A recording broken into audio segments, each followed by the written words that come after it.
A terrified 7-year-old girl, running from a danger nobody else could see, pinned her last hope on a group of men everyone in her town was afraid of. She was running on pure adrenaline, her bare feet pounding against the hard pavement of Main Street. Tears cut clean paths through the grime on her cheeks, and every breath was a sob, a desperate gasp for air. Ahead of her, shimmering in the heat, wasn't the police station or the firehouse. It was a row of chrome and steel parked in front of the town's most avoided spot, the Rusty Mug Diner. Leaning against those bikes were the Hell's Angel Motorcycle Club. And what they did in the next 60 seconds would change her life and their town forever. Before we dive into what happens next, make sure you subscribe for more stories that will restore your faith in humanity and prove that heroes don't always wear capes. All right, let's get back to the story. Our story unfolds in Oak Haven, Connecticut, a town that looked like it was ripped straight from a postcard. Picket fences, perfect lawns, and old oak trees gave it a feeling of unshakable peace. But in a town like Oak Haven, conformity was everything. Everyone knew everyone else's business, and everyone agreed on one thing: the Hell's Angel Motorcycle Club was a stain on their perfect community. There were only a dozen or so members, but their presence was as loud as their Harleys. They were the complete opposite of Oak Haven's quiet charm. Covered in leather and denim, with wild beards and tattooed stories on their arms, they were the town's resident monsters. Parents would literally pull their kids to the other side of the street when they saw them coming. Whispers and rumors followed them like a shadow, tales of a dark past that grew bigger with every retelling. The townspeople didn't see men. They saw a threat to the peaceful bubble they'd built. The unofficial leader was a man they called Sarge. His real name was long lost to the road, but his title was earned in the military, a life that had carved lines of sorrow and discipline around his eyes.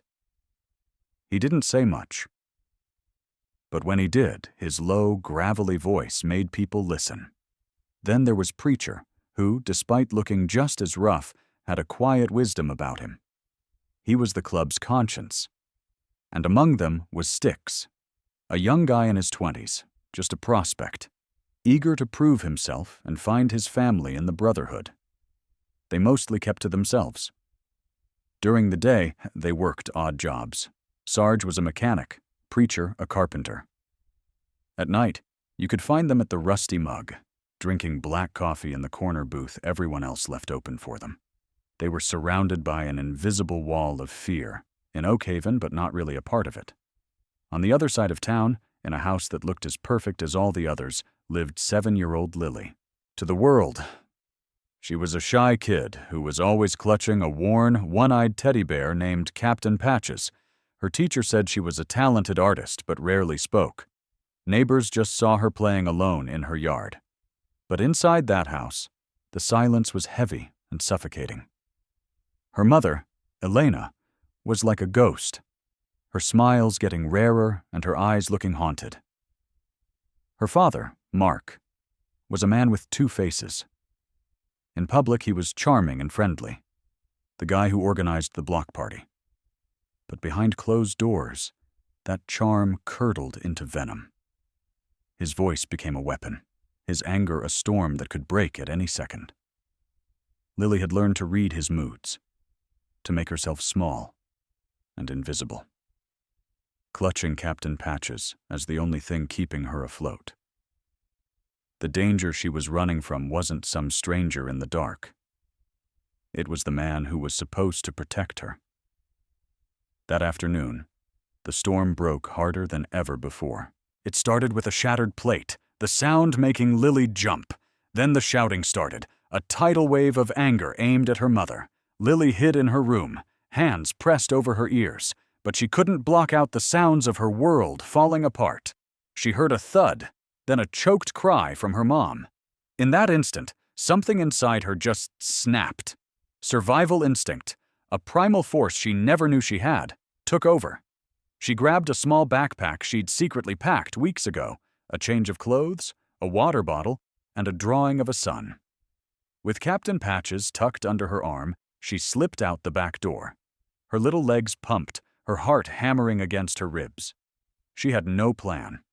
She just knew she had to run. She cut through backyards and scrambled over low fences. A few neighbors looked up, a little surprised, a little annoyed. They saw a kid running, maybe late for dinner. No one saw the sheer terror in her eyes. She ran past the park, past the library, past all the places a child should feel safe. Because for her, none of them were. Her lungs burned and her legs felt like they were made of lead. But she kept going, haunted by the image of her father's face twisted in rage. She didn't know where she was headed until she saw them. The motorcycles, the black leather, the Hell's Angel. Every story she'd ever heard told her to run the other way. These were the bad men, the monsters. But as her world fell apart, her kid logic made a desperate choice. Monsters were scary, but her father was scarier. And these men, they looked strong. They looked like they weren't afraid of anything. The whole town seemed to freeze. The ladies in the bakery peered through the window. The mailman stopped his truck. Everyone watched as the little girl, Oak Haven's symbol of innocence, ran straight for the embodiment of its fears. They expected the bikers to sneer, to shoo her away. Lily stumbled the last few feet and collapsed right at the edge of their circle. She looked up, her vision blurry with tears, at the mountain of a man now standing over her. It was Sarge. His face, etched with lines from 100 battles, was impossible to read. He didn't move for a second, just taking in the sight of the trembling, weeping child. His brothers, Preacher and Sticks, had gone silent. The diner went quiet. All of Oak Haven seemed to be holding its breath. Then Sarge did something no one saw coming. He moved slowly, deliberately, like he was trying not to spook a cornered animal. He dropped to one knee, bringing his massive frame down to her level. The leather of his pants creaked, the only sound in the sudden stillness. And when he spoke, his voice wasn't the growl the town imagined. It was low, gentle, and unbelievably calm. "Hey there, little one," he said, his voice a soft rumble. "What's all the hurry? You're safe now." He didn't try to touch her, he just knelt there, a wall of leather and patience. Lily looked into his eyes, and for the first time she didn't see a monster. She saw a deep, weary sadness, and under it, a flicker of something she hadn't seen in her own home for a very long time. Kindness. Her sobs hitched. She took a shaky breath and managed to whisper, the words carrying the weight of the world. "He's coming," she trembled. "Please, hide me." The words hung in the air for just a second. There was no discussion, no vote. An unspoken code of loyalty pulsed through the Hell's Angel. Sarge gave a tiny, almost invisible nod. Instantly, Preacher and Sticks moved. They didn't draw weapons or raise their voices.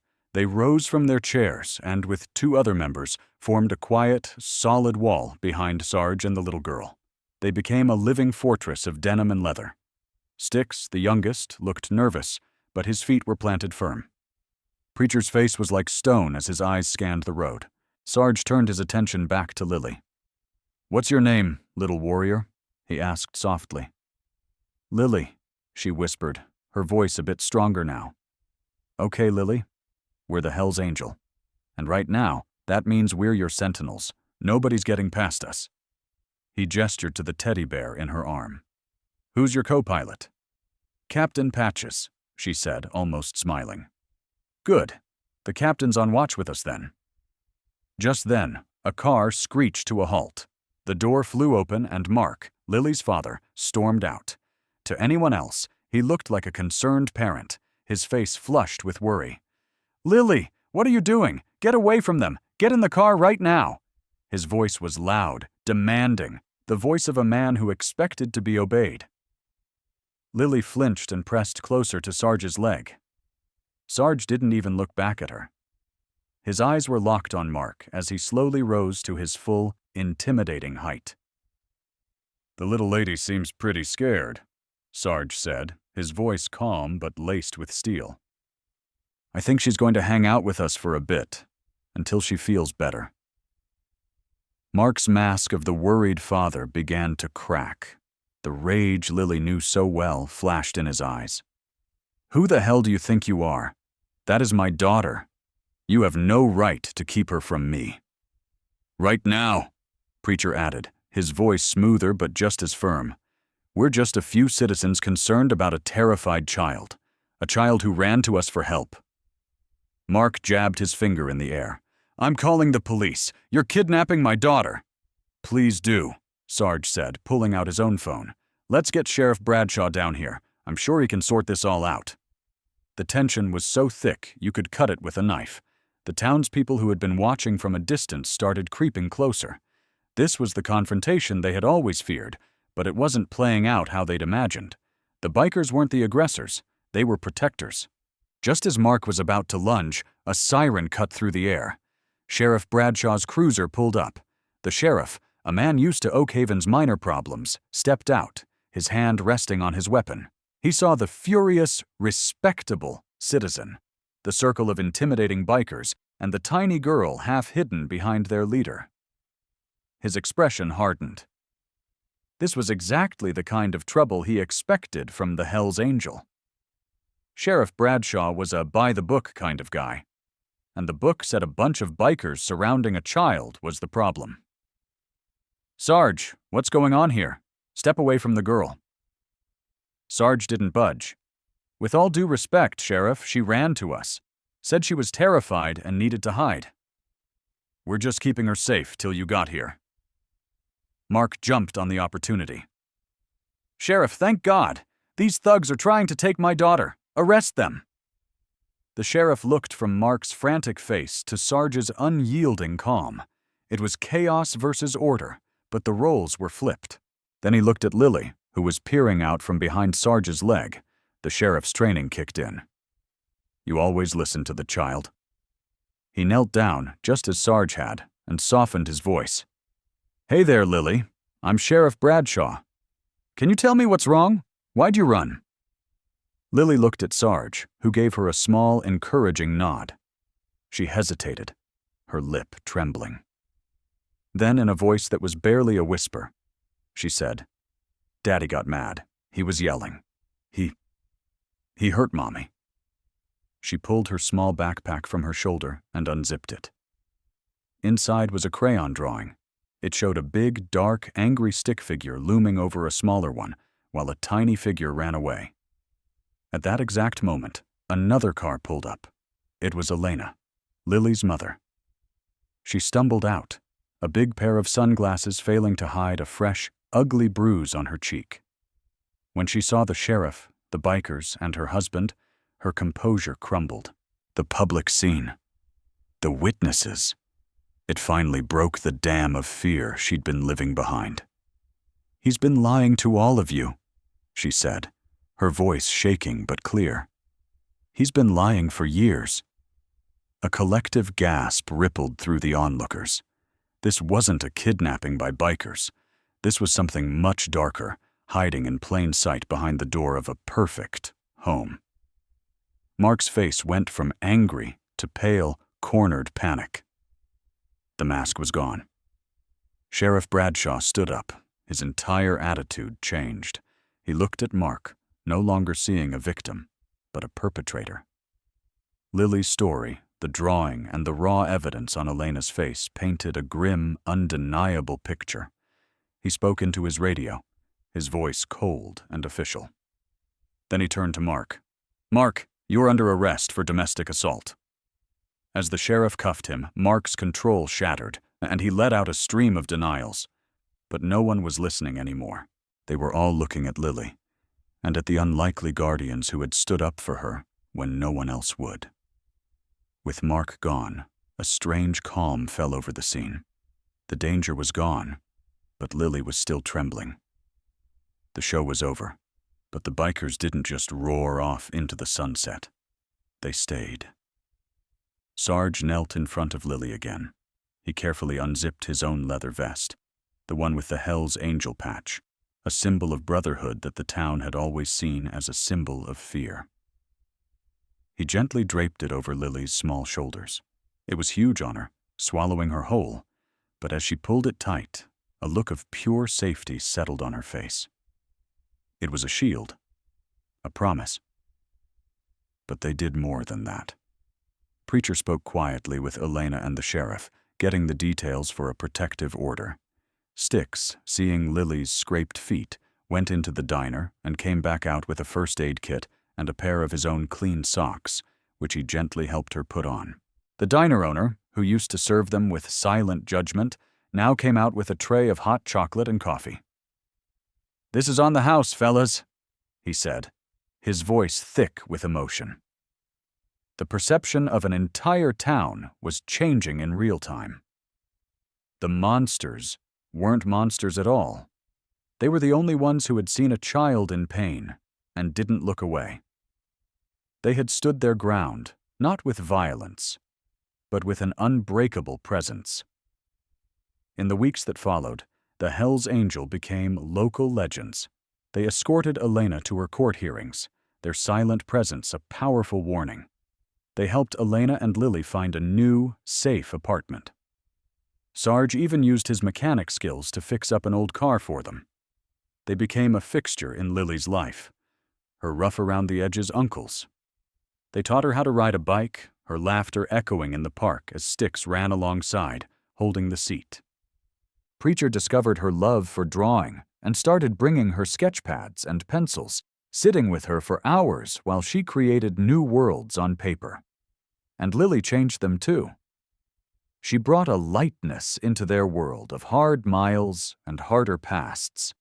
She'd run to greet them with her arms wide open, fearlessly hugging their leather-clad legs. She gave Sarge a new drawing to replace the one from her backpack.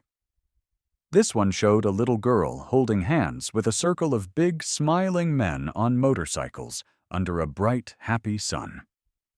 Sarge folded it carefully and kept it in the inside pocket of his vest, right next to his heart. They had become a found family, proof that the bonds of love and loyalty aren't defined by blood, but by action. Now, if you go looking for Oak Haven on a map of Connecticut, you won't find it. And the Hell's Angel Motorcycle Club? That probably only exists in a video game. But the story of Lily and Sarge isn't really about a specific place or a specific club. It reflects a powerful and often overlooked truth. While we often see the stereotype of the 1%er outlaw biker in movies, the reality is that countless motorcycle clubs across the world are dedicated to community, charity, and protection. There are real-life organizations like Bikers Against Child Abuse, or BACA, whose members do exactly what the Hell's Angel did for Lily. They are volunteers who empower and protect the most vulnerable kids in our society. They stand guard at homes, escort kids to court, and provide a wall of support to help them feel safe again. They prove that brotherhood and strength aren't about intimidation. They're about shielding those who need it most. So while this story is a dramatization, it's a tribute to all the real-life, unsung heroes on two wheels. It's a reminder that you can't judge a person's heart by the patches on their jacket. True heroes are defined by what they do when they see someone in need. They are the ones who, when a frightened child runs to them for help, kneel down and say, "You're safe now." What did you think of this story? Have you ever seen an act of unexpected kindness that completely changed how you saw someone? Share your thoughts and stories in the comments below. We read every single one. And don't forget to like and share this video to spread the message that heroes are all around us, often where we least expect them.